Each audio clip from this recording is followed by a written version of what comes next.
Numbers chapter 11. Discontent of the people.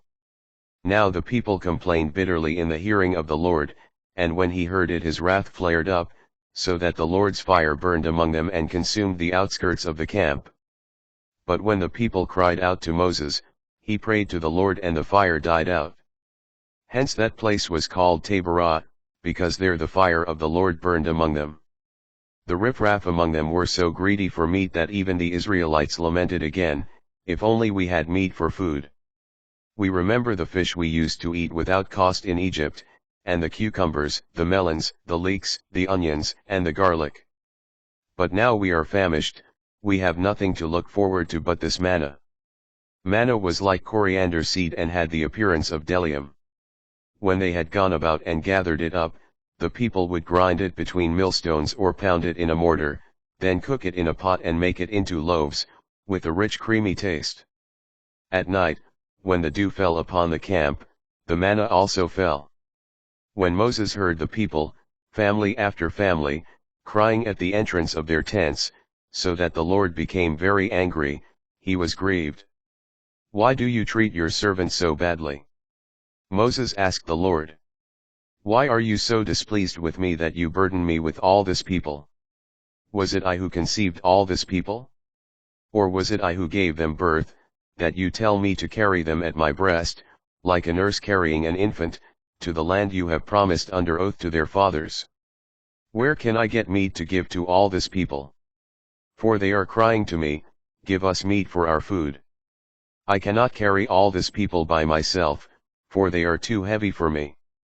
If this is the way you will deal with me, then please do me the favor of killing me at once, so that I need no longer face my distress." The 70 elders. Then the Lord said to Moses, "Assemble for me 70 of the elders of Israel, whom you know to be elders and authorities among the people, and bring them to the tent of meeting. When they are in place beside you, I will come down and speak with you there. I will also take some of the Spirit that is on you and will confer it on them, that they may share the burden of the people with you. You will then not have to bear it by yourself. To the people, however, you shall say, 'Sanctify yourselves for tomorrow, when you shall have meat to eat.'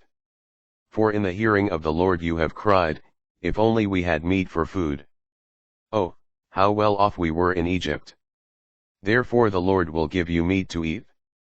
And you will eat it, not for 1 day, or 2 days, or 5, or 10, or 20 days. But for a whole month, until it comes out of your very nostrils and becomes loathsome to you. For you have rejected the Lord who is in your midst, and in his presence you have cried, 'Why did we ever leave Egypt?' But Moses said, 'The people around me include 600,000 soldiers, yet you say, I will give them meat to eat for a whole month. Can enough sheep and cattle be slaughtered for them? If all the fish of the sea were caught for them, would they have enough?' The Lord answered Moses, 'Is this beyond the Lord's reach? You shall see now whether or not what I have said to you takes place.' The Spirit on the elders. So Moses went out and told the people what the Lord had said. Gathering 70 elders of the people, he had them stand around the tent. The Lord then came down in the cloud and spoke to him. Taking some of the Spirit that was on Moses, he bestowed it on the 70 elders, and as the Spirit came to rest on them, they prophesied but did not continue. Now 2 men, one named Eldad and the other Medad, had remained in the camp, yet the Spirit came to rest on them also. They too had been on the list, but had not gone out to the tent, and so they prophesied in the camp. So, when a young man ran and reported to Moses, 'Eldad and Medad are prophesying in the camp.' Joshua, son of Nun, who from his youth had been Moses' aide, said, 'My lord, Moses, stop them.' But Moses answered him, 'Are you jealous for my sake? If only all the people of the Lord were prophets. If only the Lord would bestow his Spirit on them.' Then Moses retired to the camp, along with the elders of Israel. The quail.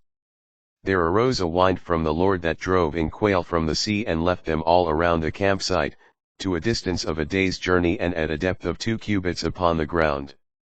So all that day, all night, and all the next day the people set about to gather in the quail. Even the one who got the least gathered 10 homers of them. Then they spread them out all around the camp. But while the meat was still between their teeth, before it could be chewed, the Lord's wrath flared up against the people, and the Lord struck them with a very great plague. So that place was named Kibroth Hattaavah, because it was there that the greedy people were buried. From Kibroth Hattaavah the people set out for Hazeroth, where they stayed.